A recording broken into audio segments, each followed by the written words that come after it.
welcome to CrimeDivers. I'm Laura. And I'm Jill. And welcome to today's episode. Hello everybody, welcome back. So Jill, where in the world are we? We are in the UK. And the title... I thought I was thinking something else, but... I know you kind of stopped abruptly there. I was like, is there something else coming? No, just the title please. A Deadly Errand. Okie dokie, shall we dive in? Yes, let's dive in. So this case contains child murder and sexual assault, so if that's something you feel you can't listen to, we'll see you next time. So Naomi Louise Smith was born on the 4th of March 1980 in Coventry, which is in England. Sorry, started to get what did I start to get? Frog in your throat? Aye, that's it. So she lived in Nuneaton with her parents Brian and Catherine. She had 3 older brothers, David, Clayton and Andrew, and she attended Hartshill School, where she was soon going to be sitting 9 GCSEs. Right. So at the time of her death, she was 15. And her parents described her as a normal teenage girl who was quite shy and lacked confidence. She loved Michael Jackson, Take That, and East 17. She also loved gymnastics and she was good at it. She loved animals and was thinking about becoming a vet when she was older, either that or childcare. She had lots of friends and they would hang around on Brett's Hall estate where she lived, and they would often stay out quite late, but everybody knew everybody else, and their parents would never worry because they always stayed close to home. Mm-hmm. Naomi attended church with her family on Sundays, and she also played an instrument in the church's marching band. So on the 14th of September 1995, Naomi had been at band rehearsal with her best friend Emma. So she then got a lift home from Emma's mum and she spent the evening with her parents. So just after 9:30pm, Naomi's mum Catherine asked her if she would mind popping to the post box to post a letter for her.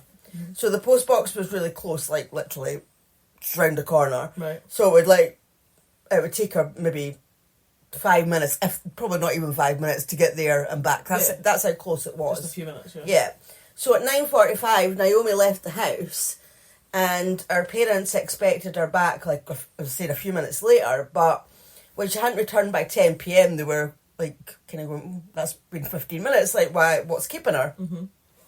But they thought, you know what? She's probably just like bumped into a friend. As I said, everybody knows everybody else. Like kids used to all hang about the estate. Right. She's probably just bumped into a friend and they've stopped for a chat. So they're like, she'll be home soon. Yeah. But like an hour later, by 11pm, Brian and Catherine were concerned. Like even if Naomi had stopped to chat to someone, like she wouldn't take this long because she knew her parents would start to get worried about her. And it's getting late, to be fair. So time of night. Yeah. I didn't think they would hang around too long. So Brian decided to go out and look for her. So I think he probably sort of went out and looked up and down the street, didn't see her. So he jumped in his car and started driving around it was like driving around the whole estate looking for his daughter, but the streets were deserted, like all the kids had gone home by now. It was after 11pm. It was a Thursday night, so, you know, everybody was at home and like going to sleep because they would have like school the next day or work the next day, you know, like there was nobody around. Mm-hmm. So Brian decided to go to Emma's house, Naomi's best friend, and see if she was there, or just to see if she would have any ideas about where Naomi could be. Yeah.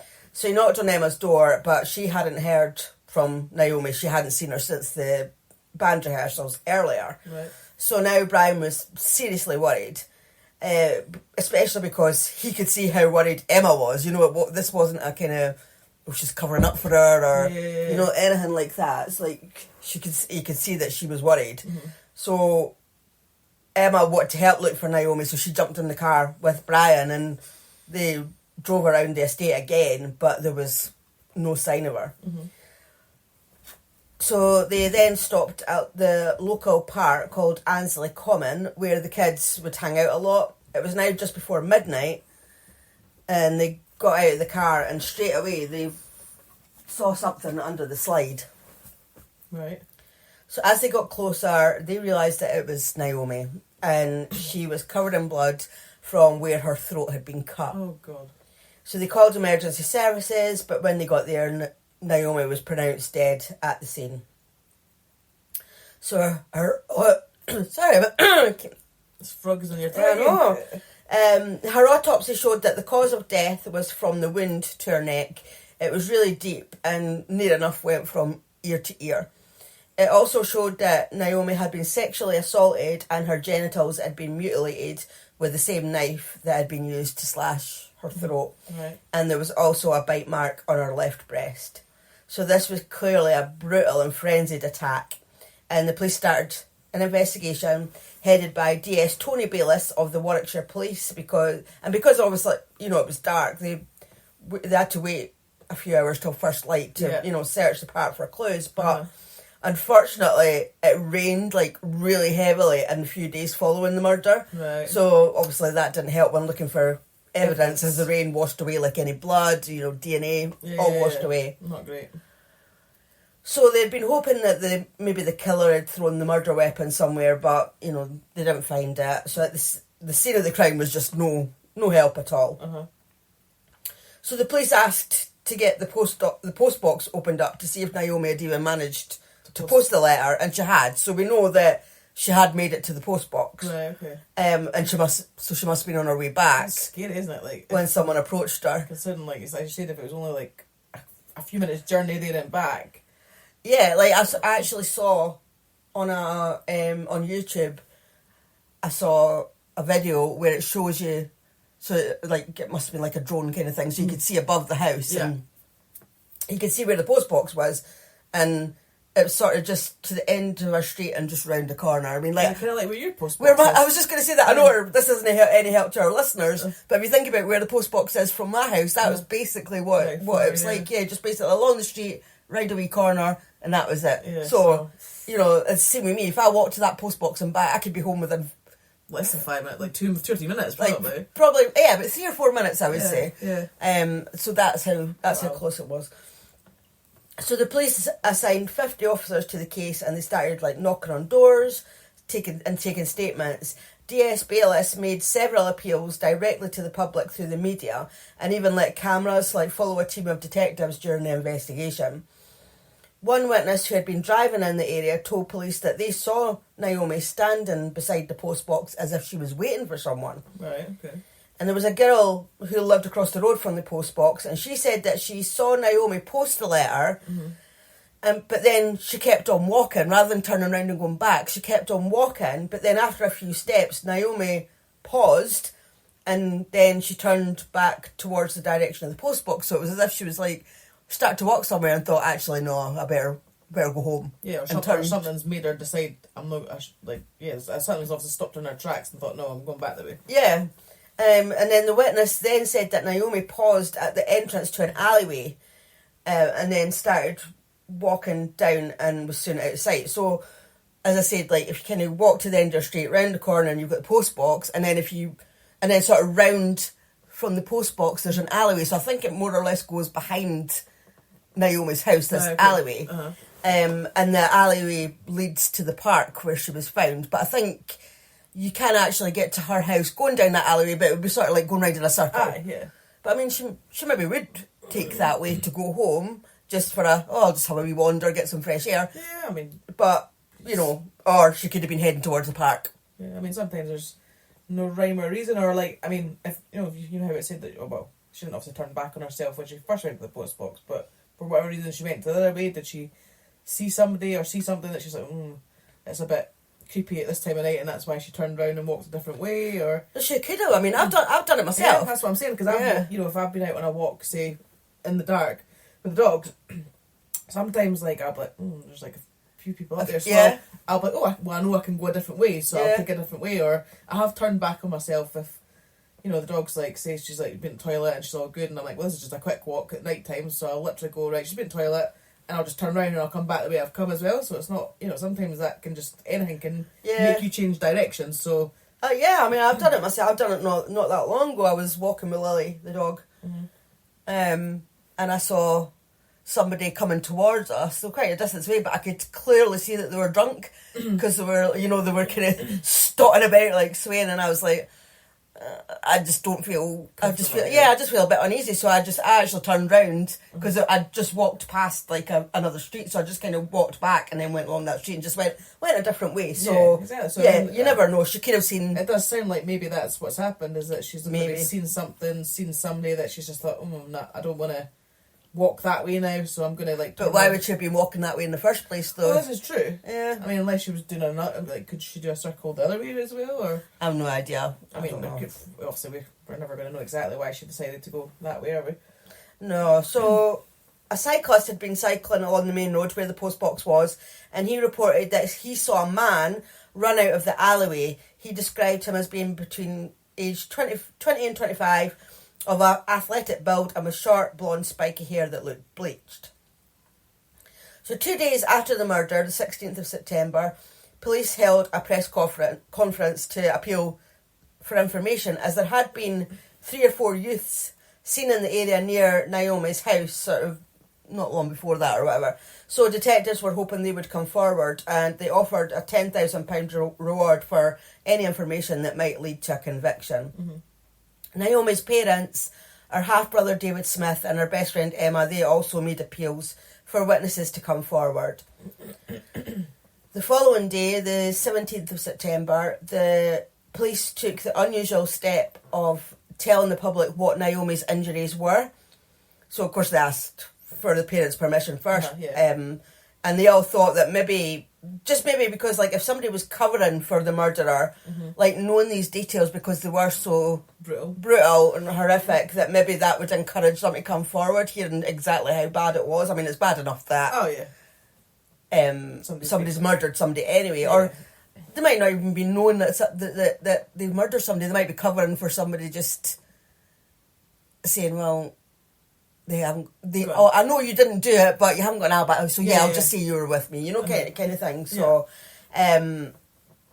DS Bayless said, quote, "I believe that this is right and proper to reveal the extent of Naomi's injuries so that those who may have mixed loyalties about whether to come forward with the information do so." So the day after that, the 18th of September, during another press conference, DS Bayless announced that the scientists were attempting to build a DNA profile of the killer from the saliva that they'd found on the bite on Naomi's breast, and said if they had to do so, they would do a mass DNA screening if necessary to identify a suspect. Mm-hmm. So they found out who the youths were that they'd been searching for. So the police took them in for questioning, but they can only hold them for so long before either having to let them go or charge them. And they just couldn't find anything incriminating against them, so they let them go. On the 21st of September, 5 local men had their houses raided early in the morning by police, and they were all taken to the police station. 2 of them were released quite quickly, but detectives managed to get 36-hour extensions for the other 3, but after extensive questioning, they were all released without charge. And more than 20 addresses were raided by the police and evidence taken for testing, but... Well, still nothing. Nah. So about a month after Naomi's murder, DS Bayless announced that a DNA profile of the killer had been obtained. Mm-hmm. So according to forensic psychologist Paul Britton, they were looking for a male, aged between 15 and 28, who would have known Naomi and who had a history of violence and lived within half a mile of the crime scene. I don't know how they do that. I was going to say, how do they know that? I know, what tells them that? I get that they can say their age from the DNA profile, a rough age. Uh-huh. And a history of violence, well, if it was that brutal, maybe they would think that this isn't this person's first attack. This is a violent person. So I get that, but how do they know that they lived within half a mile of the crime scene? Well, yeah, I know. I just don't understand how they would know that. I don't know how they could say that. So an offender profile of around 800 local men had been produced for DNA mass screening. And this was the first time that the Forensic Science Service had carried out a mass DNA screening, as the service had only recently set up the world's first DNA database in April 1995. So this was only like 5 minutes. 5 minutes? 5 minutes? 5 months. Uh-huh. So that had only been 5 months earlier, so this was massively new. Uh-huh. So they must have like sort of whittled the 800 men down, and they ended up taking 135 samples, and they found a match. It was a 19-year-old man called Edwin Hopkins, and he lived with his parents on the same estate. So he did live within half a mile or whatever. So we're right. He lived with his parents on the same estate as Naomi, and he worked at the local Asda. So Edwin had been spoken to before, and when asked where he had been on the night of the murder, he had told police that he'd been at his sister's house, and she had confirmed it. So that that was his alibi. But what they hadn't told the police was that he had actually left his sister's house at about 9:30 that night and went to the shop on his bike to buy some crisps and beer. Right. Which, coincidentally, was close to the postbox that Naomi went to post her mum's letter. So I don't know if the sister just didn't think her brother would be capable of doing something like that, or just didn't really think, like, when she was asked if he was there, because he had been there. He's only nipped out to the shop for however long, so maybe she didn't think it was important. I get that, because, like, I suppose if you have somebody around and they nip out, I mean, it's not... I suppose it depends how long he was away for.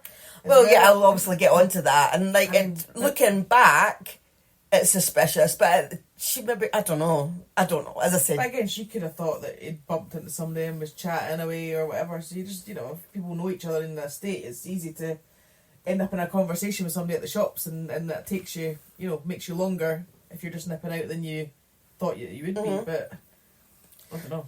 But yeah, I mean, I think at the time she's not really thought much of it, but when she thought more about it, she realised that what Edwin had told her about that night maybe wasn't true. So Edwin had taken longer than what was necessary just to pop to the shop and back, and he'd actually been away for about 45 minutes. Right. When he got back to his sister's, he had different clothes on. Okay. So when she questioned why, he told her that he had bought some milk, but he'd spilled it on his clothes, so he had to go home and get changed. So obviously on that night, she had no reason at the time not to believe him, so she didn't think anything of it. So as I said, when questioned, I don't know what she was thinking at that point. Or again, she might not have really thought about it, or it slipped her mind that it had popped out, because it was that trivial that, because it does sound trivial, but sometimes I suppose the most trivial thing can clearly be quite significant. But, yeah. So when the police had reported the injuries that Naomi had suffered, it made Edwin's sister think. So it was a good thing that they did tell the injuries, because, she didn't want to be covering for someone who could do something like that. Yeah. And I'm assuming she was just kind of struggling with whether to tell the police or not, because, it's her brother, and she wouldn't want to think that he was capable of killing someone. Of I don't think that's an easy thing to do, is to turn your family member into police, because as you said, you think to yourself, surely they're not capable of that. Yeah. And what's the point in just causing more... Yeah, because if you were wrong, then, that person, that also might cause problems in your family, because you've accused somebody that's not done it, but...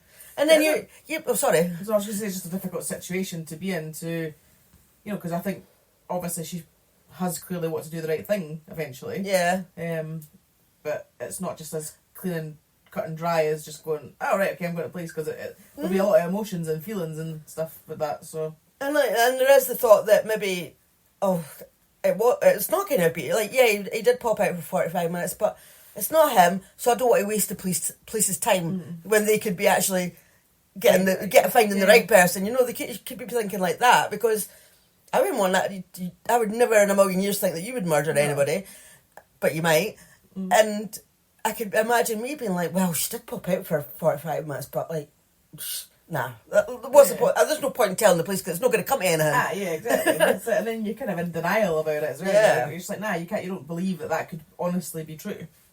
Yeah, and so when she spoke to the police, when she came forward and told the police about him going to the shop, she also told them that Edwin had an obsession with knives. Right. And he collected them, and he had some large hunting knives, and he would also carry a knife with him wherever he went. Right.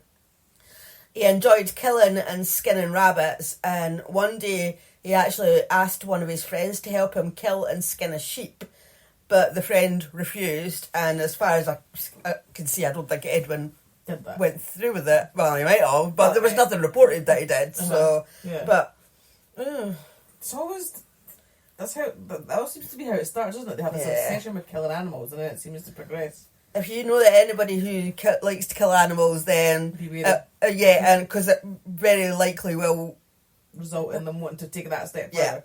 So his sister also told the police that he did know Naomi. Edwin did know Naomi, as a few months before, one of Naomi's friends had been babysitting for Edwin's sister, and Naomi had gone along to keep her company.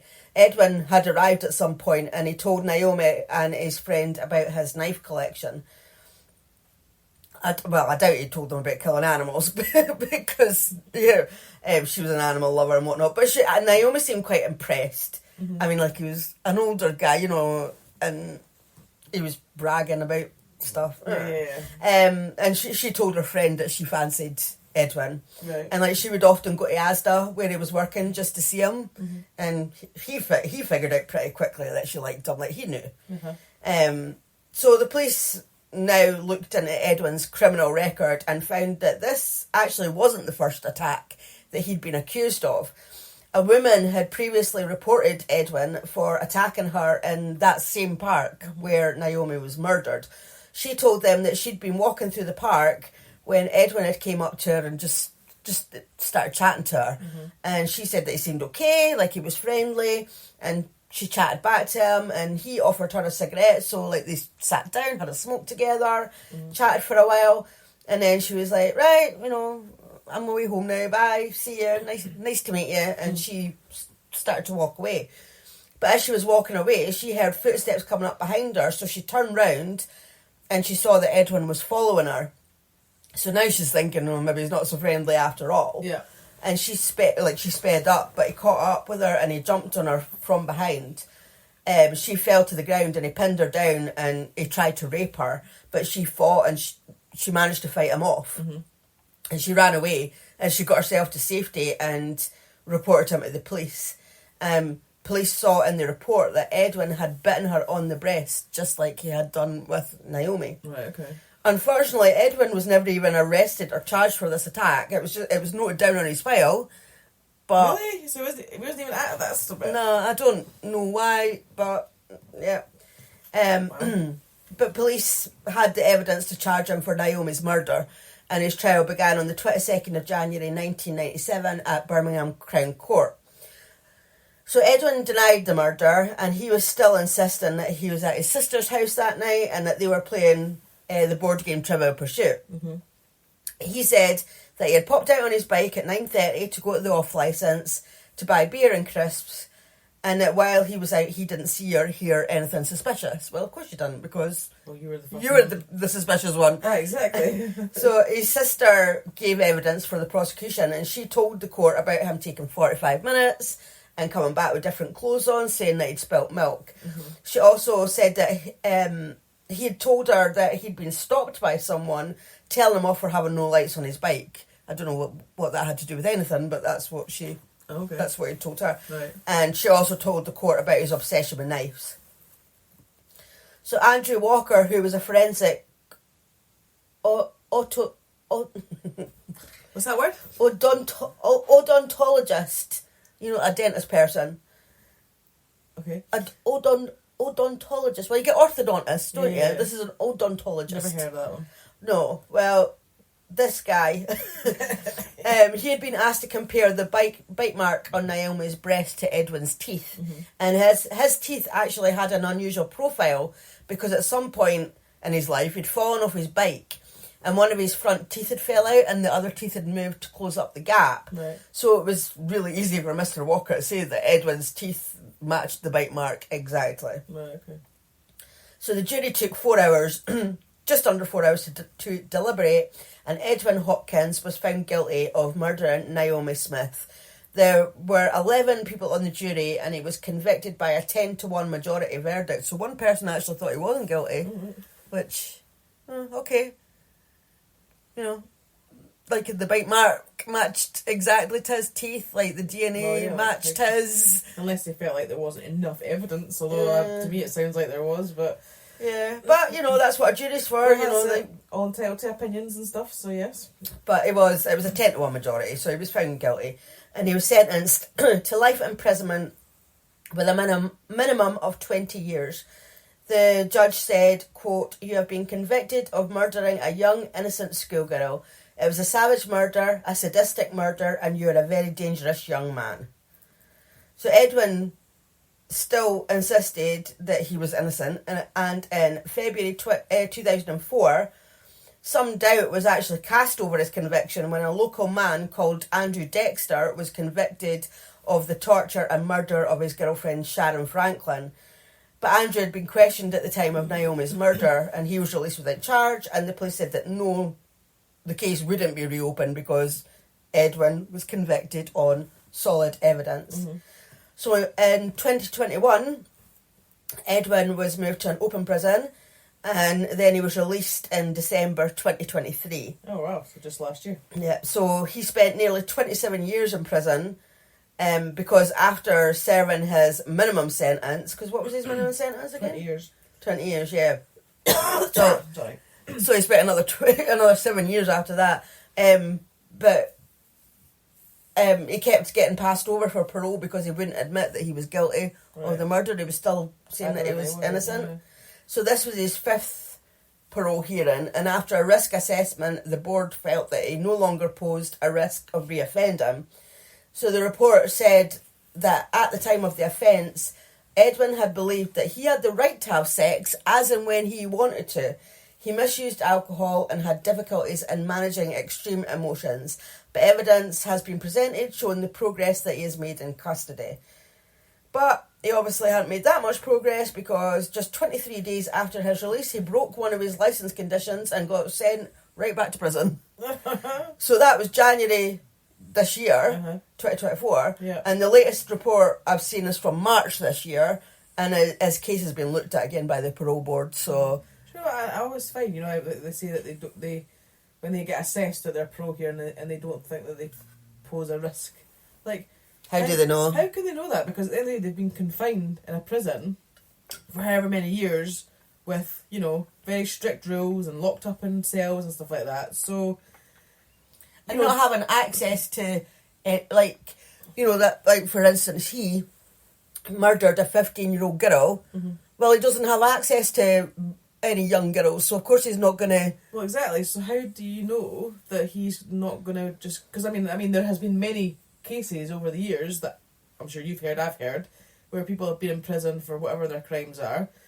They've been released and they've reoffended doing the same crimes because they're now in the world where the temptation is now back for them. So, you know, it's not like they've completely rehabilitated themselves. They've just been restrained from doing it because they've been locked up. So and they've just behaved themselves to get out. Yeah. So how can you possibly say that you don't think? I mean, I'm sure there are prisoners, you know, that have committed crimes that do come out and don't recommit. Reoffend and stuff like that. Oh yeah, of course, there'll be loads of them. Again, but to me that's just, there's still just the same chance for them as there is for the ones that end up actually doing it. So you can't possibly say that the risk is not there because the minute you let them out, that risk comes back in. I know, but you could, but if they've only been sentenced for so long, you can't keep them in there forever, can you? Well, exactly. So I just think that's a stupid thing to say. That's just a stupid thing to say. Put Laura in charge. Well, exactly. Let's say, I mean, obviously, I get you've got to give them that chance to get out, to release and to, you know, hopefully not go and reoffend. But there certainly will always be a risk that they will. Yeah. And even like in petty crimes where they're like being locked up for burglary or, you know, like silly things like that. I mean. There's always a chance to reoffend. Some people just don't learn their lesson. No, exactly. Or like they just have to sit and be confined and then the temptation taken away from them, and the minute they're out there and free, they're like, ooh. The temptation's there again, so they're going to... And has been proved that can cause people to reoffend, so there you go. You finished? I'm done now. Thank you to everybody for listening, and we'll see you next time. See you next time. Bye.